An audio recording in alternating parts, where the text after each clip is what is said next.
तो कार्यक्रम के सत्र की शुरुआत करते हैं। ये पहला सत्र है। सत्र का नाम है वैदिक ज्योतिष के रहस्य, जीवन को दिशा देने वाले अद्भुत मंत्र। तो जब मंत्रों की बात होती है तो उन मंत्रों के बारे में जानना होता है। वो मंत्र किस तरीके से आपके जीवन को और बेहतर बना सकते हैं, और इस मंत्र को तो वही बता सकता है जो इस मंत्र का अनुभवी हो, जो इस मंत्र को शुरू से जानता हो। तो अब आज का ये जो सेशन है, सबसे पहला सेशन, उसके लिए हम अपने सभी गणमान्य ज्योतिषाचार्य को एक एक करके मैं बुलाना चाहूँगी मंच पर। आदरणीय पद्मेश जी के बारे में अगर मैं आपको बताऊं तो ज्योतिष विद्या के विषय में ज्योतिषाचार्य पंडित पद्मेश जी ने महारत हासिल की है। पद्मेश जी 5 दशकों से भी ज़्यादा समय से ज्योतिष के ज्ञान के सागर में हिस्सेदारी कर रहे हैं, या यूँ कहें कि इन्होंने अपना पूरा जीवन ज्योतिष को ही समर्पित किया है। जैसा कि इन्होंने कहा, ये केवल 82 साल के हैं। वैदिक ज्योतिष हस्तरेखा, अंक शास्त्र आदि के आधार पर लोगों की भविष्यवाणियां करते हैं। इनकी भविष्यवाणी सटीक होती है। आमतौर पर लोगों को अपने जन्म का समय और स्थान पता नहीं होता। पंडित पद्मेश जी उन लोगों की कुंडलियां भी बनाते हैं और वो सटीक साबित हुई हैं। भविष्यवाणियां सही होने के साथ साथ इनके सुझाव भी मूल्यवान होते हैं। तो आदरणीय पद्मेश जी के लिए जोरदार तालियां। हमारे साथ इसी सेशन में जो दूसरे ज्योतिषाचार्य हैं वो हैं चंद्रशेखर शास्त्री जी। आचार्य चंद्रशेखर शास्त्री जी को मैं मंच पर बुलाना चाहूँगी। प्लीज़ सर मंच पर आइए। सर के लिए ज़ोरदार तालियां। आचार्य चंद्रशेखर शास्त्री जी वर्तमान में राष्ट्रीय ज्योतिष परिषद के अध्यक्ष हैं और उन्हें 45 सालों से ज़्यादा का अनुभव है। उन्होंने कई ऐसी भविष्यवाणियाँ की हैं जो सटीक साबित हुई हैं, जिसमें प्रमुख भविष्यवाणी थी नरेंद्र मोदी जी का प्रधानमंत्री बनना, अखिलेश यादव का मुख्यमंत्री बनना।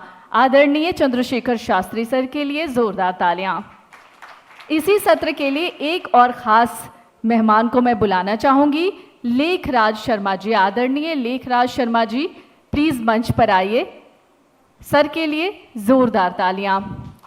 पंडित लेखराज शर्मा जी के बारे में अगर मैं आपको बताऊं तो ये हस्तरेखा विशेषज्ञ हैं, जिन्हें बीते हस्तरेखा ज्योतिषी में 5 दशकों से ज़्यादा का अनुभव है। लेखराज जी हस्तरेखाओं के जरिए ही जातक की कुंडली और भविष्य बनाते हैं।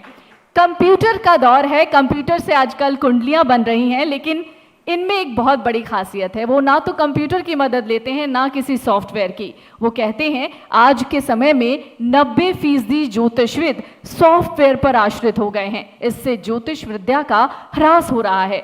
वो आज भी ज्योतिष की गणना अपने दिमाग से करते हैं। पंडित लेखराज जी हिमाचल प्रदेश के मंडी स्थित जोगिंदर नगर के निवासी हैं। लंबे समय तक इंडियन आर्मी में कैप्टन रहे, धर्म गुरु और ज्योतिषाचार्य बनकर अपनी सेवाएं दी हैं। सर के लिए जोरदार तालियां। इसी सेशन में हमारे एक और खास मेहमान हैं आचार्य आदरणीय अजय भांबी सर। सर मंच पर आइए। मंच पर सर का जोरदार तालियों से स्वागत। ज्योतिष की दुनिया में डॉक्टर अजय भांबी सर एक बड़ा नाम है, जिन्हें गहन ज्ञान और सटीक भविष्यवाणियों के लिए जाना जाता है। आदरणीय वो नक्षत्र ध्यान के विशेषज्ञ हैं और हिमालय परंपरा के महान चिकित्सक भी हैं। 40 सालों से ज्योतिष का अभ्यास कर रहे हैं। इस विषय में उनको महारत हासिल है।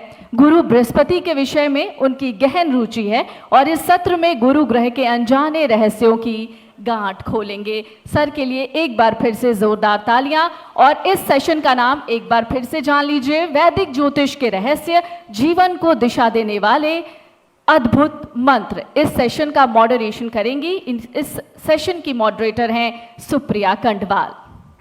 थैंक यू पल्लवी, इतने अच्छे इंट्रोडक्शन के लिए सबके। सत्र शुरू करने से पहले एक रिचुअल है जो मैं करना चाहूँगी। आप सभी को नमन करना चाहूँगी। गुरुर् ब्रह्मा गुरुर् विष्णु गुरुर्देवो महेश्वरा गुरुर् साक्षात परम ब्रह्मा तस्मै श्री गुरुवे नमः। तो आप सभी माननीय ज्योतिषाचार्यों का मैं बहुत बहुत हमारे स्वागत करती हूँ हमारे मंच पर, और इसके अलावा जो बाकी के भी ज्योतिषाचार्य हमारे साथ जुड़े हैं उन सभी का मैं बहुत बहुत स्वागत करती हूँ। तो सर, ये जो हमारा पूरा का पूरा सत्र है ये वैदिक ज्योतिष के रहस्यों के बारे में है, और आप सभी ने अपना पूरा जीवन वैदिक ज्योतिष को दिया है, ज्योतिष को दिया है। तो मैं सबसे पहले पद्मेश जी आपसे जानना चाहूँगी, एक ऐसा सूत्र जो आपके इतने सालों के एक्सपीरियंस में आपने समझा है, आपने इतनी कुंडलियों देखने के बाद समझा है, वो एक ऐसा सूत्र क्या है जो आप भावी ज्योतिषियों को बताना चाहेंगे? बहुत अच्छा सा प्रश्न है। हमारे आगे बढ़ने की तो प्रवृत्ति होती है, लेकिन कुछ बहुत सारी चीजें ऐसी होती हैं जिनको पढ़ना ही नहीं चाहते। यहाँ पर बहुत सारे लोगों का विवाह हो गया होगा और बहुत लाइन में भी होंगे। तो मैं एक सवाल मेरे जहन में बहुत प्रारंभ से ही आया था कि जब आपका विवाह हो जाता है तो आपका गोत्र बदल जाता है। ठीक? बिल्कुल। ये वैदिक ज्योतिष से रिलेटेड है।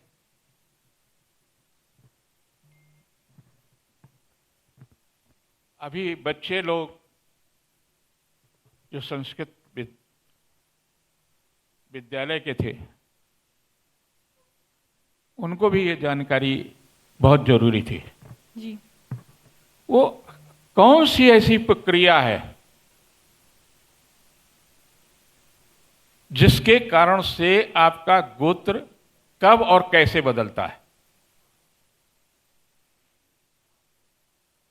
तो आमतौर पर लोग कहते हैं कि सिंदूर भर दिया गया, गोत्र बदल गया। जी। बहुत जगह नहीं सिंदूर भरा जाता, तो क्या उनका गोत्र नहीं बदला? फिर उन्होंने कहा कि पाणग्रह संस्कार यानी फेरे हो गए तो गोत्र बदल गया। ये किसी भी वैदिक ग्रंथ में नहीं है।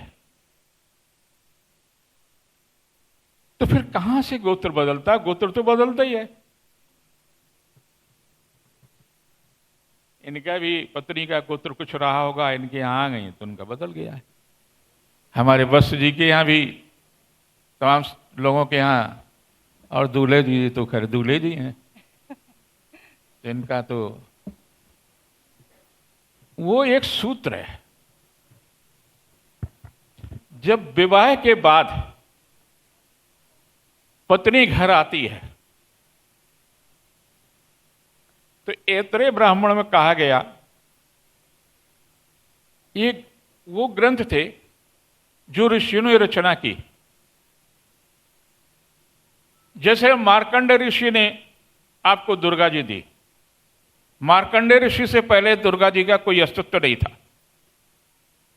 मार्कंडे पुराण से ही दुर्गा जी की पूरी उन्होंने जो भी कुछ था आपके सम्मुख लाए। और तो उन्होंने एक बात कही कि घाघरा की जो पवित्र नदी है वो आज की तारीख में, आप सब भविष्यवाणी भी कर सकते हैं, 9, 10, 11 तारीख को उसमें बाढ़ आती है। क्यों भाई, आपके यहां आती नहीं आती है? आप तो वहां अधिकारी भी रहे।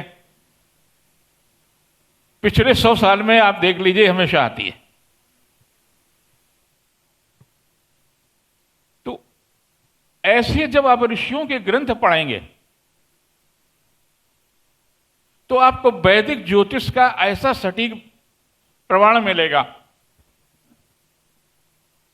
तो उन्होंने कि जब हमारे पास बहू आ जाती है, अपनी पत्नी आ जाती है, तो उसके बाद में एक क्रीड़ा होती है। आपने भी देखा होगा, तीर चलाने वाली, जल में खेलते हैं। उस क्रिया करने के बाद में ही आप उस गोत्र में सम्मिलित होते हैं।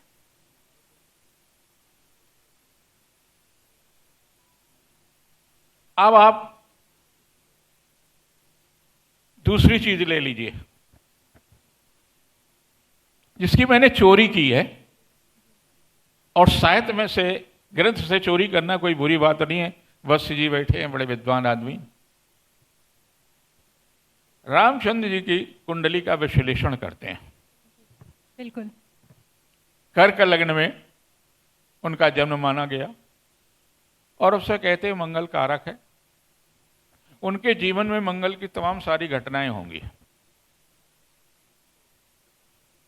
28वें वर्ष में उनका विवाह हुआ। कम लोग जानते हैं, जिन्होंने वाल्मीकि को पढ़ा वो जानते हैं। और लोगों ने सोचा होगा कि विवाह के बाद में उनको वनवास हो गया। ऐसा नहीं है। 14वें वर्ष वनवास होता है तो कहते हैं 41 वर्ष में फिर परिवर्तन होगा, जिसके कारण से उनको लाभ मिलेगा। और 56 वर्ष में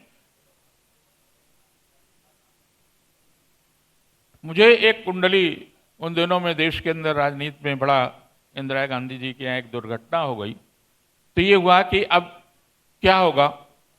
तो मैंने राजीव गांधी के लिए कहा 41वें वर्ष में इनके जीवन में ये ऐसा पद प्राप्त होगा जो उससे पहले उन्हें कभी न मिला और न उसके बाद। तो ये वाल्मीकि रावण की ही देन थी। तो वैदिक ज्योतिष से एक चीज का आप जरूर ध्यान रखिए कि पढ़िए जरूर और उसको प्रयोग करके देखिए। क्या कारक है,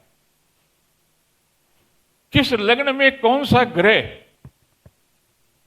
महत्वपूर्ण है और उनका उस ग्रह से क्या रिश्ता है। देश काल और परिस्थितियों के अनुसार परिवर्तन होता है। किसी जमाने में बृहस्पति बहुत अच्छा माना जाता था। अब बृहस्पति की दशा आई, बृहस्पति का अंतर आएगा किसी भी लग्न में कहीं भी है तो बड़ा ईमानदारी, बहुत अच्छा व्यक्ति हो जाएगा। और अधिकारी बहुत ईमानदार और बहुत अच्छा हुआ तो कठोरता करेगा तो उसका विरोधी होंगे ना, कहीं ना कहीं फंसाएंगे। तो आज देश और काल के अनुसार तमाम सारे परिवर्तन हो।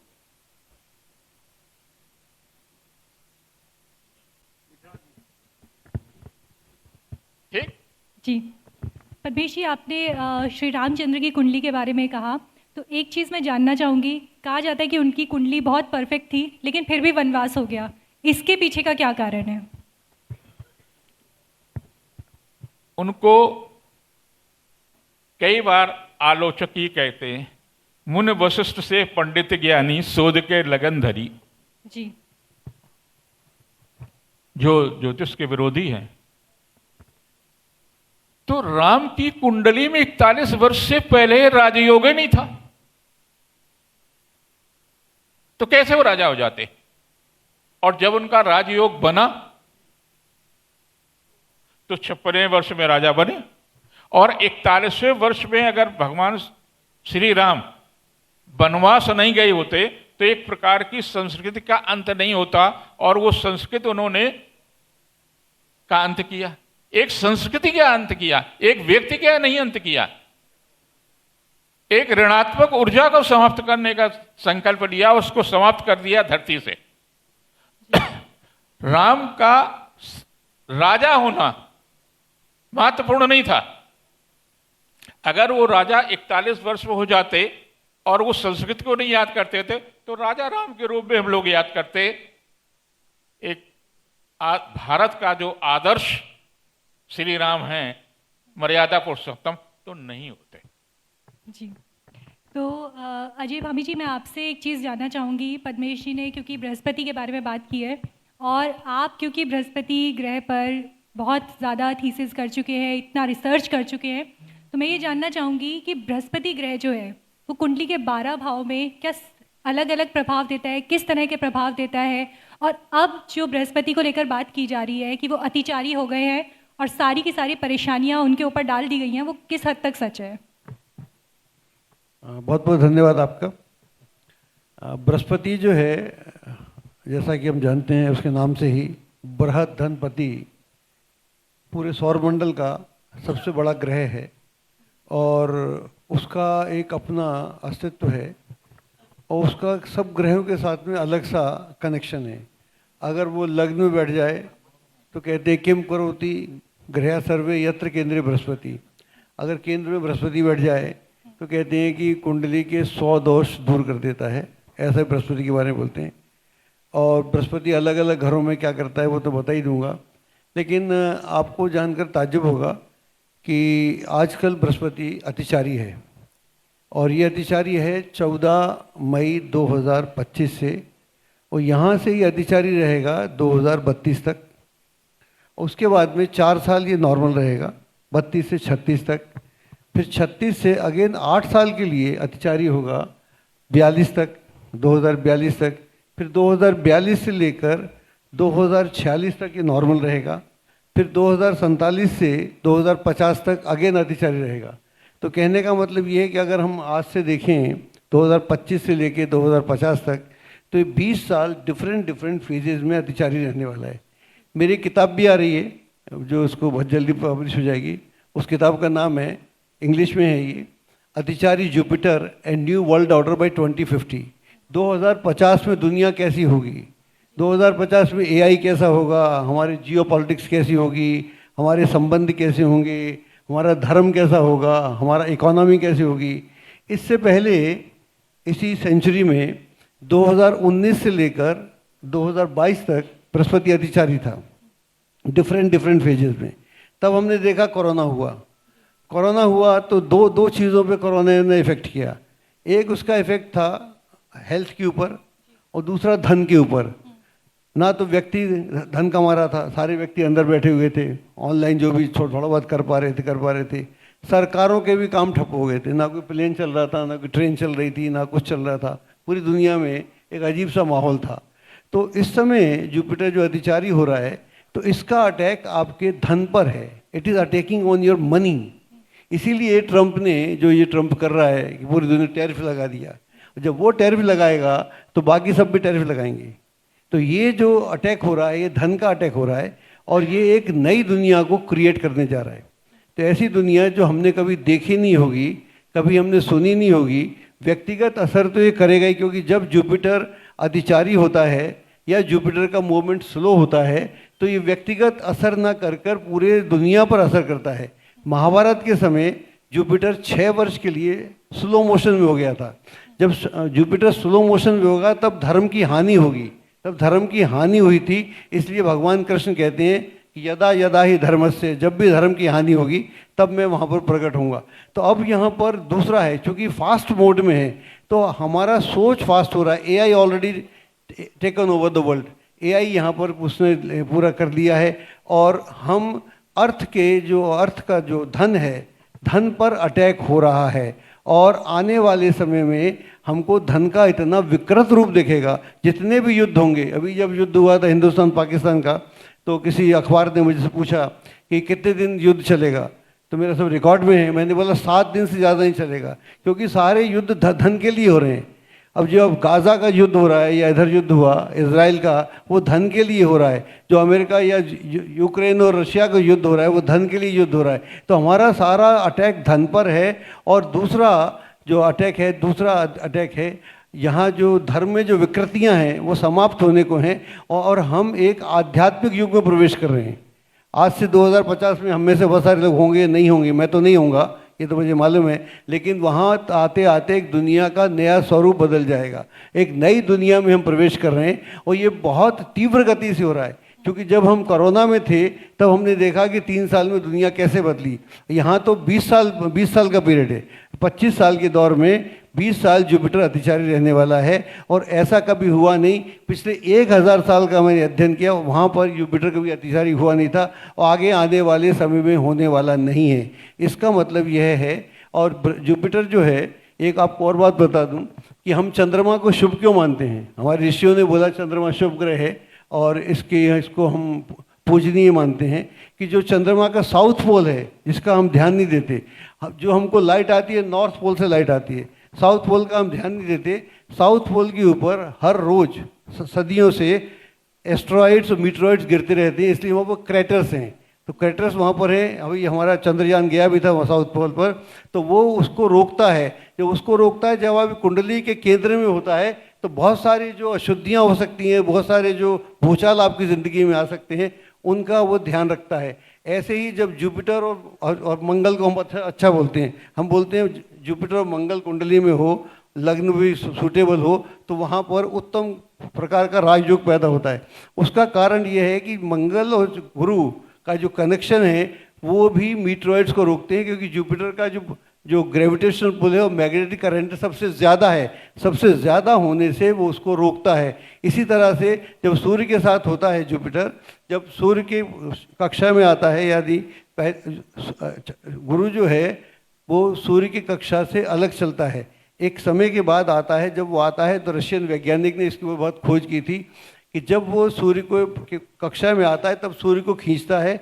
उस ज़माने में ना तो महामारी होती है, ना रोग होते हैं, ना अव्यवस्था होती है, लेकिन जब वो दूर जाता है तो स्थितियाँ खराब होना शुरू हो जाती हैं। तो इस तरह से जो जुपिटर की स्थिति है ये अगले 20 साल तक के लिए करने वाला है, ये बहुत कमाल करने वाला है और नई दुनिया को दिशा देने वाला है। इकोलॉजी में आपके ये जो डाइस जो हम जुआ की जो लत थी, ये भी इस कारण से थी युधिष्ठिर को, क्योंकि जुपिटर का असर था। और आजकल घर घर में हम जुआ खेल रहे हैं, मतलब क्रिकेट की टीम बना रहे हैं, ये कर रहे हैं। तो एक हम नई दुनिया में जा रहे हैं। और कॉरपोरेट जो सबसे खतरनाक है कॉरपोरेट, क्योंकि वहाँ पर वो व्यक्ति को नहीं दिख रहा, वो अपने धन को दिख रहा है। तो ये सारी चीज़ें बदलने वाली हैं और एक नई दुनिया में, बाकी सब आपको मेरी किताब में मिलेगा। धन्यवाद। जी सर। तो शास्त्री जी, अब मैं आपसे इसी तर्ज पर थोड़ा सा आगे बढ़ूंगी, क्योंकि अजय जी ने अभी कहा कि ये परिवर्तन का साल है, ये बदलाव का साल है, और एआई जिस तरह से फैल रहा है, जिस तरह से पूरे उसमें जा रहा है, इसे अगर हम ज्योतिष से कनेक्ट करें तो, क्योंकि ज्योतिष में ऐसा कहा जाता है कि जब एक ज्योतिषी कोई कुंडली पढ़ता है तो वो कनेक्ट करता है इमोशनली भी, लॉजिकली भी, हर तरह से। लेकिन क्या एआई ये सब कर सकता है? इसे हम किस तरह से देख सकते हैं? प्रश्न बहुत अच्छा है। एआई मानव मस्तिष्क की उपज है जी। और मानव मस्तिष्क से ऊपर अभी तक कुछ नहीं है। आने वाले समय में, चूंकि पहले जब वैदिक समय में जीवन के सूत्र लिखे गए तो उस समय वेदों ने कहा सूर्य आत्मा जगतस्थस्तुषश्च, सूर्य इस जगत की आत्मा है और उसी के कारण यह जीवन है। बाकी ग्रहों से उतना तेजी से असर नहीं पड़ेगा ना होने से। यदि सूर्य न हो तो जीवन का महत्वपूर्ण पक्ष, आत्मा का पक्ष, वह उससे पूर्ण प्रभावित होगा और जीवन नष्ट हो जाएगा। धीरे धीरे ज्योतिष में मन का प्रभाव आया। अत्रि ऋषि ने, जहां आज अजरबैजान है, ये अत्रिक क्षेत्र था, वैदिक वैकुंठ वही स्थान है। वहां अत्रिक नदी बहती है और अत्रिक नदी के किनारे अत्रि ऋषि ने जो सबसे पहले सूर्य भानु, जिसको स्वर भानु, जिसको ग्रहण की स्थिति में राहु का एक ग्रहण कहा है, तो वहाँ इंद्रादि के सानिध्य में वह उसका खंडन करते हैं, रात्रि का दलन करते हैं और दिवस का उदय होता है। वहाँ आज भी एक स्थान है जहाँ हर समय अग्नि आज भी जलती रहती है और उसका कोई स्रोत दृश्य नहीं है। तो चंद्रमा मनसो जातस चक्षुः सूर्य अजायत, चंद्रमा जो है यह मन का कारक है और इस संसार में मनुष्य का जन्म जो होता है ये बड़ा महत्वपूर्ण है। इस संसार में मनुष्य का जन्म होता है केवल मन के कारण। आत्मा अजर अमर है, आत्मा का न जन्म होता है न उसकी मृत्यु होती है। और शरीर जो है ये 5 तत्वों से मिला है, सब अपने अपने तत्व में मिल जाते हैं। ये मिट्टी का पुतला मिट्टी में मिल जाता है। फिर जन्म क्यों होता है? जन्म केवल मन के कारण होता है, क्योंकि मन के माध्यम से जो उसका कल्पना लोक है वो सक्रिय होता है और उस सक्रियता में मनुष्य कर्म करता है। वो अच्छे भी होते हैं, वो बुरे भी होते हैं। लेकिन चूंकि शास्त्र ने कहा, भगवान श्री कृष्ण गीता में कह गए कि कर्मण्येवाधिकारस्थे मा फलेषु कदाचन, जीवन में मनुष्य को कर्म करने के लिए काम क्रोध लोभ मोह जैसे उपालंभ दिए गए, और उधर ये पातक हैं, उधर उसको 4 पुरुषार्थ भी दिए गए। उसको धर्म अर्थ काम और मोक्ष जैसा पुरुषार्थ दिया गया, और सभी शास्त्रों ने उसको बड़ा लॉजिकली बड़े तरीके से उसको कहा कि ये एक जिगजैग है। काम क्रोध लोभ मोह और धर्म अर्थ काम मोक्ष, इन्हें नीचे ऊपर रखकर एक बिंदु मान के, एक उदाहरण के रूप में मानिए तो यदि काम पूर्वक कोई कार्य होगा, देखिए काम जो है यहां दोनों तरफ है, वो पातकों में भी है और पुरुषार्थ में भी है। यदि मनुष्य पुरुषार्थ कर रहा है लेकिन उसका भाव काम युक्त है, तो काम युक्त भाव की ऊर्जा उसके धर्म को नष्ट कर देगी, और यदि वह धर्म युक्त है तो उसके काम को परिवर्तित करके उसको अर्थमयी कर देगी। जीवन में अर्थ उसी का है जिसने अपनी ऊर्जाओं का संतुलन बना लिया, और ऊर्जाओं के संतुलन से उसने स्वयं को और संसार को व्यवस्थित करने पर विचार किया।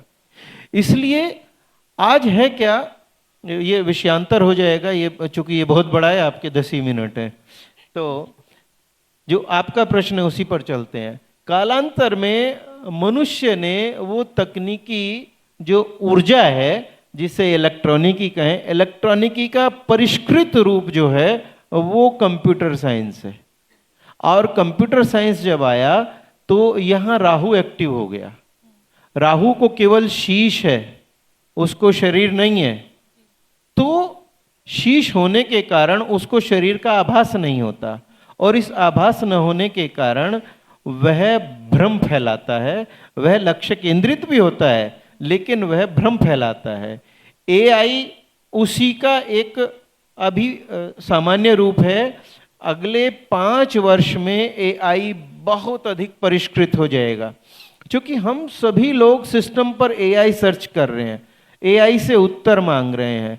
मैंने अपने विषय में पूछा कि आचार्य चंद्रशेखर शास्त्री के बारे में बताओ, तो उसने विवरण तो मेरा दिया लेकिन मुझे 1929 में मरा बता दिया कि शास्त्री जी 1929 में मर चुके हैं। तो मैंने उसको लिखा कि मैं तो जिंदा हूं, तो उसने कहा क्षमा करें, मुझे मालूम नहीं था, मेरे डेटाबेस में यही था। मैंने कहा आप आचार्य चंद्रशेखर शास्त्री की बात कर रहे हैं, क्योंकि उसने विवरण सारा मेरा दिया, पुस्तकें मेरी दी, एजुकेशन मेरी दी, कार्य मेरे दिए, और उसने मुझे किसी दूसरे से रिलेट किया क्योंकि वो डाटा उसके पास नहीं था। जब मैंने उसको कहा मैं जिंदा हूं, तो उसने, अब हम उसे देखते हैं तो मेरा सारा डिटेल मेरा ही देता है। वो हम लोगों से डेटा उठा रहा है, हम लोगों की जीवन शैली को वो कनेक्ट कर रहा है, और बहुत डीपली कनेक्ट कर रहा है। और जैसे जैसे उसके पास वो सारा डेटा होगा तो ये राहु बुरी तरह से एक्टिव हो जाएगा, और इस राहु के एक्टिव होने से सबसे अधिक जो हानि होगी वो होगी मनुष्य के मस्तिष्क को। यह स्मृति विभ्रम फैलाएगा।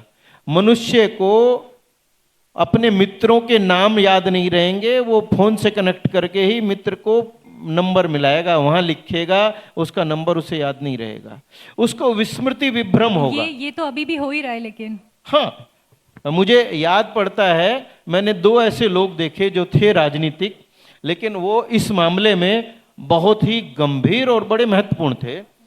एक थे नारायण दत्त तिवारी जी। नारायण दत्त तिवारी जी उत्तर प्रदेश के मुख्यमंत्री थे और मेरे परिचय में थे।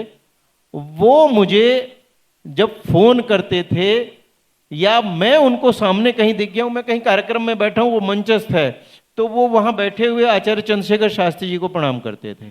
तो वो एक ऐसी उनकी स्मृति थी कि वो दूर से पहचान लेते थे कि हाँ वो फलां है। यही गुण, व्यक्ति का नाम लेके उसको स्मरण करना, यही गुण मुलायम सिंह यादव में भी था। तो ये जो स्मृति का जो शेष है ये लोप होने जा रहा है इसी राहु एक्टिविटी के कारण। आज मोबाइल हो, लैपटॉप हो, टैब हो, ये सब जितने संसाधन इस समय बने हैं ये सब राहु एक्टिविटी के संसाधन हैं। और ये राहु ही जब मस्तिष्क पर चढ़ जाएगा तो केतु एक्टिव हो जाएगा, दिमाग काम नहीं करेगा और बॉडी काम करेगी। लेकिन वो हर बात के लिए प्रश्न करेगा एआई से, मुझे शादी करनी है, क्या मैं कर सकता हूं? एआई कहेगा कर लो, वो करेगा। एआई मना करेगा तो उसकी उत्सुकता वहां और बढ़ेगी। मनुष्य अपने वो प्रश्न जो माता पिता और परिवार से पूछता था, आज एआई के होने से वो माता पिता से भी दूर हो रहा है, परिवार से भी दूर हो रहा है, और माता पिता और परिवार यानी सूर्य, चंद्रमा, मंगल आदि जो उसके ग्रह हैं वो एक तरह से एक्टिवेशन से बाहर होते जा रहे हैं। राहु हावी है, उसने सूर्य पर भी अपना प्रभाव बना लिया है, उसने चंद्रमा पर भी अभी अपना प्रभाव बना लिया है, और वर्तमान में तो जो मंगल की और केतु की युति के कारण जो इस समय अंगारक चल रहा है, ये बहुत ही विकट समय है, लोक के लिए भी, व्यक्ति के लिए भी। अभी जुलाई से वो समय चला है और 16 सितंबर 2026 तक ये बहुत विकट समय है, और उसके बाद 32 तक तो युद्धों का ही समय है, रुक रुक रुक करके ये सब होते रहेंगे, प्रकृति भी विस्फोटक होगी, और इसी प्रकार ये 46 में जाके कुछ आप समझिए कि शांति मिलेगी। ये है। जी, तो शास्त्री जी, आपने अभी हमें राहु, केतु और मंगल को लेकर तो सब बताया, एआई के थ्रू आपने सब चीज़ें बताई हैं। एक चीज़ जो है कि जब एआई इतना डेवलप हो रहा है और कहीं ना कहीं हम ही उसे डेवलप कर रहे हैं, हम ही उसे अपना ब्रेन दे रहे हैं, अपने थॉट प्रोसेसेस दे रहे हैं, ऐसे में एआई तो जॉब्स भी खाएगा, फिर और ज़्यादा इससे जो है परेशानियाँ होंगी, अराजकता बढ़ेगी। इसमें ज्योतिषीय आकलन जो है वो क्या कहता है? ये बड़ा ही महत्वपूर्ण प्रश्न है। देखिए, ज्योतिष ही जीवन की रेखा को बचा सकता है। आने वाला जो समय है वह सृष्टि को विनाश की ओर ले जा रहा है, क्योंकि जब बौद्धिक स्तर पर मनुष्य काम करने योग्य नहीं होगा, तो ये देखिए, ये एक जीवन शैली को एआई की ओर लाने का कार्य तो भारतीयों का है, लेकिन इसको लाने में मस्तिष्क यूरोप और पश्चिमी देशों का है। और ये एक पुरानी कहावत है भारत में, और यह सत्य भी है। हालांकि सूर्य ना उदय होता है ना अस्त होता है, पृथ्वी घूमती है तो सूर्य अस्त उदय दिखता है, लेकिन एक पुरानी कहावत है और सत्य भी है कि सूर्य भी यदि पश्चिम की ओर जाता है तो उसे अस्त होना पड़ता है, उसका प्रभाव नष्ट हो जाता है। हमारे देश की जो प्रतिभाएं पश्चिम में जाकर पश्चिम की बौद्धिकता के लिए काम कर रही हैं, उसका नुकसान भारत को हो रहा है। उसी के कारण वो उस तकनीकी का प्रयोग कर रहे हैं जो भारतीयों ने ही रचित की है, लेकिन उनकी बुद्धिमत्ता से की है, उनकी बौद्धिक योग्यता से की है, तो ये हानि हो रही है। अभी क्या है कि जैसे ही हम लोग अपनी क्षमताओं को, यदि भारत आज गूगल बना ले, भारत आज सोशल मीडिया के प्लेटफॉर्म बना ले, तो ये पश्चिम की जो सभ्यता का जो एक नकारात्मक पक्ष हमारे ऊपर हावी है, ये स्वरूप बदल जाएगा। कारण पश्चिम मेहनत में विश्वास नहीं रखता, उसका दिमाग ही राहु से एक्टिव है, और वो क्या करता है, जैसे कोरोना आया, पश्चिम ने एक विषाणु बनाया, कीटाणु बनाया, और कोरोना के लिए उसे, वो कुल मिला के भारत की जो एकदम बहुत तेजी से बढ़ती हुई अर्थव्यवस्था थी, सब उससे परेशान थे। उन्हें ये नहीं था कि ये इस तरह से फैल सकेगा, वो तो भारत को डैमेज करने के लिए कि ये 3 ट्रिलियन पार हो रहा है, ये बहुत तेजी से बढ़ेगा, उसके लिए अमेरिका और चाइना का एक इफेक्ट था। हमने उस समय भी 8 और 9 फरवरी को राष्ट्रीय ज्योतिष परिषद का कार्यक्रम था, उस समय परिवहन मंत्री जो जनरल वीके सिंह हमारे कार्यक्रम के मुखिया थे, आप भी थे वहाँ पर, और हमने उस समय कहा था कि कोई इस तरह का आर्टिफिशियल रोग आने वाला है। हमने कोरोना नहीं कहा, लेकिन वो रोग आने वाला है जो विश्व को 2 साल के लिए बांध देगा, और उसका 26 तक प्रभाव उसका नष्ट होगा। अभी भी घूम घूम के वो रूप बदल के उसके और अग्रेसिव होके और भी आगे जा रहा है। तो वो क्या करते हैं, एक रोग क्रिएट करते हैं, उसकी दवाई बनाते हैं, और वो दवाई बेचने के लिए रोग फैलाते हैं, उसी से उनके, और ऐसे ही अभी भी जो आज अमेरिका कर रहा है, ट्रंप जिसकी अर्थव्यवस्था $28 ट्रिलियन से ऊपर हो, उस देश का राष्ट्रपति बच्चों जैसी हरकत कर रहा है, उसके पीछे क्या है? वो बौखलाहट, भारत की मेधा शक्ति की विजय, भारत की मेधा शक्ति की योग्यता और भारत की मेधा शक्ति से घबराकर वो व्यक्ति ऐसी ऐसी हरकत कर रहा है। क्योंकि अमेरिका पतनशील है, उसका पतन ही होगा और भारत की उन्नति होगी। और यह ज्योतिषी वह विद्या है, आप समझिए भारत सरकार के पास अच्छे योग्य ज्योतिषी हैं, वो उन ज्योतिषियों का आश्रय लेकर अपना हर कार्य करती है। और इस देश में धीरे से एक ज्योतिष के विषय में जो सोशल मीडिया ने, आप जैसे मीडिया हाउसेस ने, क्योंकि अमर उजाला का वास्तव में बहुत बड़ा योगदान है कि आज ज्योतिष को हम घर घर में देख पा रहे हैं, और सोशल मीडिया का भी उसमें बहुत बड़ा योगदान है। बहुत सारे ऐप आए हैं, कुछ सही बताते हैं, कुछ गलत बताते हैं, लेकिन मनुष्य की जागृत और एक जिज्ञासु प्रवृत्ति, अपने भविष्य के बारे में जानने की प्रवृत्ति कभी नष्ट नहीं होगी।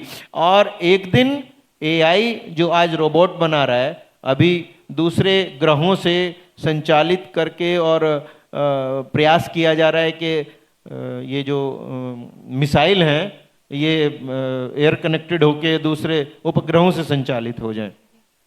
मनुष्य जो रोबोट बना रहा है, वो रोबोट जो है वो भी एक दिन ह्यूमनाइड होगा, उसमें मानव जैसी सोचने की शक्ति आएगी, क्योंकि वो मानव से ही सीख रहा है, उसी के व्यवहार को वो आत्मसात कर रहा है, और उस व्यवहार को आत्मसात करके वो मानव पर राज करने की अपनी योग्यता स्थापित कर सकता है। क्योंकि उसमें जो भी सॉफ्टवेयर है, वो डेवलपमेंट है, वो मनुष्य से ही सीख कर विकसित हो रहा है। और उसके मस्तिष्क में, अभी मनुष्यों में भी ये चिप वाला सिस्टम आएगा कि आदमी को चिप लगेगी। अभी ये 5G जिस दिन तक है, ये आप इस मोबाइल को यूज कर रहे हैं, ये आपकी मशीनें ही बेकार हो जाएंगी 5G के बाद। जैसे ही 6G आएगा, सारी टेक्नोलॉजी चेंज हो जाएगी, सब कुछ बदलेगा। क्यों? क्योंकि उस गति को एआई इतना विकसित कर देगा कि हमें बहुत सारे काम, हालांकि इनमें फ्रॉड भी हो रहे हैं, सब तरह की चीजें हो रही हैं, आज इतने बैंकिंग के फ्रॉड हो रहे हैं, वो सभी इसी टेक्नोलॉजी के कारण हो रहे हैं। आज अमेरिका में ये स्थिति है, अनेक अस्पतालों के बाहर वो भी ज्योतिष से चलते हैं। नासा ने भारत के बहुत सारे लोगों को हायर किया हुआ है जो ज्योतिष पे काम करते हैं। वहाँ हॉस्पिटल्स में स्कैनर लगे हैं बाहर, वो पाम प्रिंट लेते हैं और ये बताते हैं कि इसको ये रोग है। इस परंपरा से प्रभावित होकर उदयपुर में गीतांजलि विश्वविद्यालय ने अपने मेडिकल हॉस्पिटल में एस्ट्रोलॉजर्स को बिठाया है, और वो एस्ट्रोलॉजर्स हाथ और कुंडली देख के रोगी का रोग और उसका उपाय बताते हैं। तो शास्त्री जी, आपने क्योंकि अब हाथ और कुंडली की बात कर ली है, तो उसके एक एक्सपर्ट हमारे साथ यहाँ मौजूद हैं। हाँ, तो मैं जानना चाहूँगी लेखराज जी आपसे, एक ऐसा सूत्र जो भी भावी पामिस्ट अब बनना चाहते हैं, हस्तरेखा जो सीखना चाहते हैं, उनके लिए एक ऐसा सूत्र जो आपके इतने सालों के एक्सपीरियंस में आपने एनालाइज किया। धन्यवाद जी। मैं सभी विद्वानों का भी अभिनंदन करता हूँ, और इस कार्यक्रम के आयोजक माई ज्योतिष और अमर उजाला का भी आभार प्रकट करता हूँ। आदरणीय पद्मेश जी विद्वान बैठे हैं, सबको प्रणाम करता हूँ। अमर उजाला जैसे नाम है, मैं भी बहुत पुराना इससे जुड़ा हुआ हूँ। भारतीय संस्कृति को जागृत करने के लिए भारतीय ज्योतिष और जो अन्य विद्याएं उनके विकास के लिए कार्यक्रम कर रही है, बहुत अच्छा है। ज्योतिष की चर्चा हो रही है, बहुत बढ़िया। और रात से एआई के बारे में मैं सुन रहा हूं, और जब हम भोजन के लिए बैठे हुए थे तो मैंने सुना, आप बैठे थे सर, कि आपने बीबीसी लंदन, बीबीसी को देखा होगा या कोई और चैनल, कि हाथ का स्कैन लेकर के पता लग जाएगा आपका डेट ऑफ बर्थ क्या है, टाइम क्या है, सब कुछ क्या है। विज्ञान उन्नति की ओर भी है, और विज्ञान विनाश का सबसे बड़ा कारण होगा। ये आज की बात नहीं है, शास्त्रों की बात है, वेदों की बात है।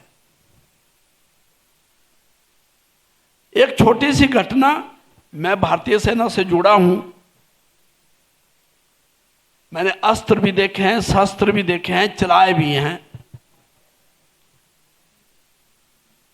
LMG से लेके मोटर तक मैंने चलाए भी हैं, देखे भी हैं। काम करने की क्या शक्ति है वो भी देखी है। और बड़े पहले ये भी सुना कि आने वाला समय जो तो मशीनी युग होगा, तो आज मशीनें भी वैसी विकसित हो गई है। आप हस्तरेखा की बात कर रहे हैं या जन्म कुंडली की बात कर रहे हैं, आज विज्ञान कहां से कहां पहुंच गया, लोग जमीन से आसमान में पहुंच गए, लेकिन आज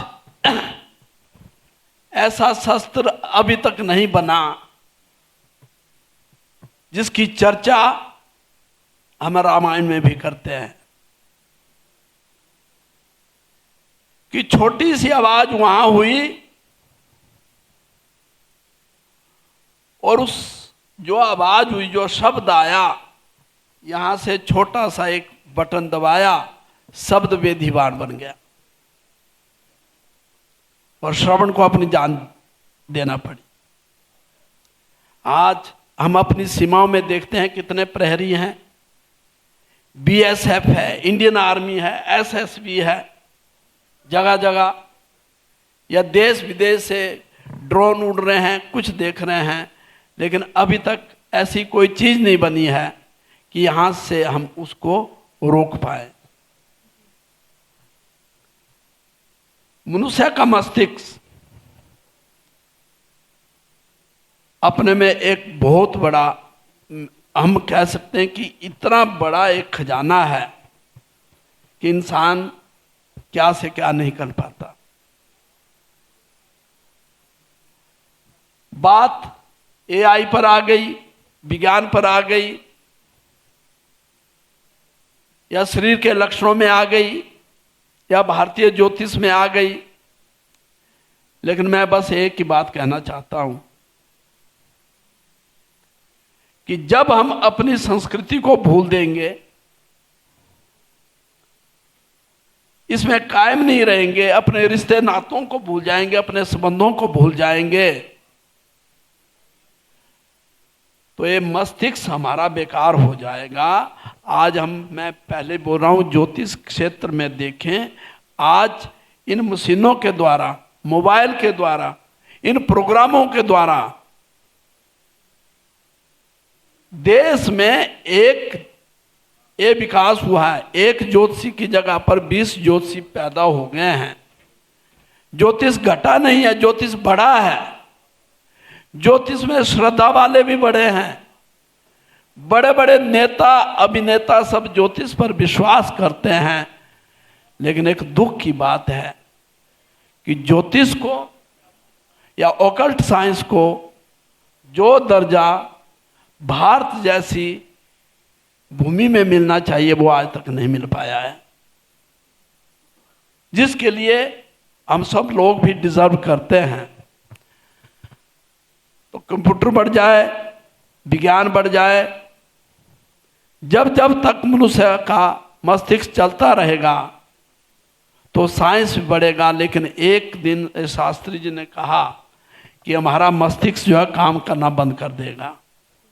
ये आप देख लेना, आज इतने विद्वान बैठे हुए हैं, आप जन्म कुंडली या हस्तरेखा की बात करते हैं। अगर आपको कोई इसमें का डेट ऑफ बर्थ हो, टाइम दे दो, प्लेस ऑफ बर्थ दे दो, जगह आप कुंडली बनाओ, आप नहीं बना सकते। मंत्र सुनने से माइक में या मोबाइल में वो ज्ञान पैदा नहीं होगा। सुनने से जो गुरुकुलों में जो पढ़ाया जाता था और जो यहाँ पर किया वो चीज मिल सकती। तो आप कितना भी प्रयत्न करें, जब तक मस्तिष्क हमारा काम नहीं करेगा तो सब कंप्यूटर फेल हो जाएंगे। कितना पड़ेगा यार? एक पत्थर हम लेते हैं, उसको उछालते हैं ऊपर, तो कभी ना कभी वो हमारे ऊपर गिरेगा। तो आने वाला भविष्य आप देख लो, जब धर्म की हानि होगी, इस पृथ्वी की हानि होगी। आप 20 सालों की बात मत करो, कहीं ये पहले ही सब कुछ खत्म ना हो जाए, ये सब कुछ ऐसा रह जाएगा। तो मेरे कहने का मतलब ये है, आपने हस्तरेखा के बारे में की, ज्योतिष में कई विद्या हैं, प्रश्न लगन है, मुहूर्त शास्त्र है, कुंडली विज्ञान है, रैकी है, रैकी से भी देख लें, टैरो कार्ड है, कई कुछ बने हुए हैं।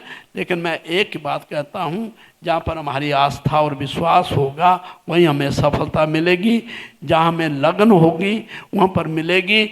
आप कितने दिन जो हैं नाटक करते रहेंगे, पैसा कमा लेंगे नाटकों से, झूठी बातों से पैसा कमा लेंगे, लेकिन जो शांति है, परम शांति है, आप अपने काम को वफादारी से करें, ईमानदारी से करें, तभी आपको सफलता मिलेगी।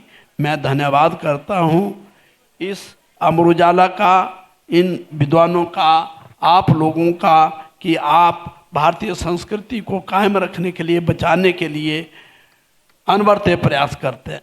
धन्यवाद। जी लेखराज जी, बिल्कुल जैसा आपने कहा, अमर उजाला माई ज्योतिष पे हमारी ये कोशिश है कि जो आपने कहा है कि ज्योतिष को भारत में वो दर्जा दिलाएं, हम वो दर्जा दिलाने की कोशिश कर रहे हैं अमर उजाला माई ज्योतिष की टीम के साथ। और अब आप सभी ज्योतिषाचार्यों का हमारे इस मंच की शोभा बढ़ाने के लिए बहुत बहुत धन्यवाद। एक विषय में इसमें एक जी विशेष सर। बात कहना चाहता हूँ, क्योंकि सार्थकता तभी है। हम सभी यहाँ एस्ट्रोलॉजर्स ही बैठे हैं, ज्योतिषी ही बैठे हैं। मेरा सभी से निवेदन है कि एक सांस्कृतिक आचार संहिता स्वयं निर्धारित करें। कोई बाहर से सरकार कोई इस तरह कोई कानून लाए कि जिससे हम लोग पीड़ित हों, उससे अच्छा है कि हम नियम और संयम को समझते हुए इसको कार्य को करें। जी धन्यवाद। बिल्कुल।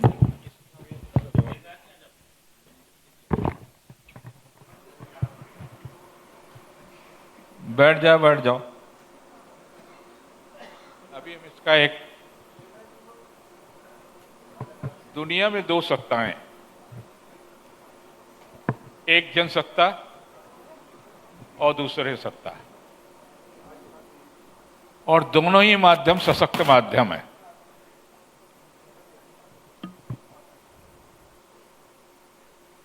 भक्ति काल में कुछ लोगों ने अकबर के सामने सरेंडर कर दिया, लेकिन तुलसीदास जी ने नहीं। तुलसीदास जी के पास जनसत्ता थी और जनसत्ता के बल पर 2400 घंटे दुनिया के किसी न किसी कोने पर सुंदरकांड, हनुमान चालीसा और रामायण का पाठ होता है। जो किसी के पास जनसत्ता है उस सत्ता से दूर रहेगा, तभी खुश रहेगा। अगर आपको हमारा ये वीडियो पसंद आया हो तो हमारे चैनल जीवांजलि को सब्सक्राइब करें